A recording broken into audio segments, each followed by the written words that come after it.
যিনি বিলাসবহুল জীবন ছেড়ে ফিরেছেন দেশের টানে, যিনি আজ দেশের সম্ভাবনার কথা বলে ভাইরাল হয়ে গেছেন, যিনি স্কাই ডাইভ করে গিনেস রেকর্ডে নাম তুলেছেন দেশের পতাকা হাতে। কে তিনি?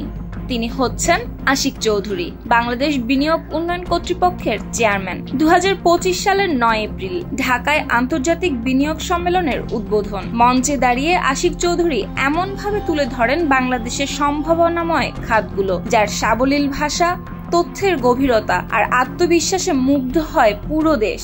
ভিডিওটি মুহূর্তেই ছড়িয়ে পড়ে সামাজিক যোগাযোগ মাধ্যমে। সবাই বলছে এই মানুষটিই হতে পারে বাংলাদেশের ভবিষ্যৎ ব্র্যান্ড অ্যাম্বাসেডর। সোশ্যাল মিডিয়ায় অনেকে বলছেন মেধাবী তরুণেরা এতদিন দেশে আসতে ভয় পেতেন, কিন্তু আজ দেশই তাদের টেনে আনছে। আর এই পরিবর্তনের এক অনন্য প্রমাণ চৌধুরী আশিক মাহমুদ বিন হারুন। পেশায় ছিলেন একজন ব্যাংকার, সিঙ্গাপুরে HSBC ব্যাংকের রিয়েল এস্টেট ফাইন্যান্স বিভাগের সহযোগী পরিচালক। আরামদায়ক জীবন, বহুজাতিক প্রতিষ্ঠানে সম্মানজনক পদ। কিন্তু একদিন হঠাৎ একটি phone. Professor doctor Mohammad Yunus বললেন দেশের মানুষের সেবা করার সময় এসেছে, আসবে না। তিনি একবারও পিছনে তাকালেন না। 59 সেকেন্ডের হোয়াটসঅ্যাপ কলে তিনি সিদ্ধান্ত নিলেন দেশে ফিরবেন। বন্ধুরা বলেছিল তুই হচ্ছিস বাংলাদেশের চিফ মার্কেটিং অফিসার। তিনি হাসলেন, কারণ জানতেন এটা শুধু একটি চাকরি নয়, এটা দেশের জন্য কিছু করে যাওয়ার লড়াই। দেশে ফিরে কাজ শুরু করেন দিন রাত এক করে। শুক্র শনি নেই, দিনে 18 ঘন্টা কাজ।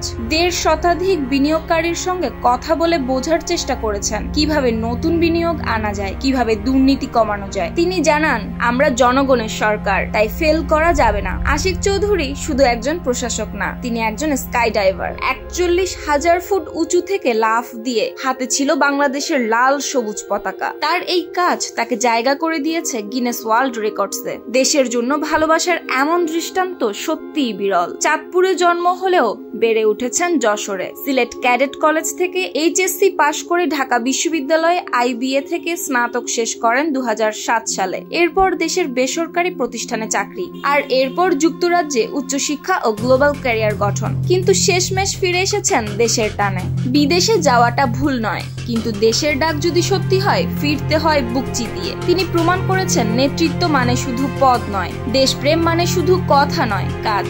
এটি আশিক চৌধুরী।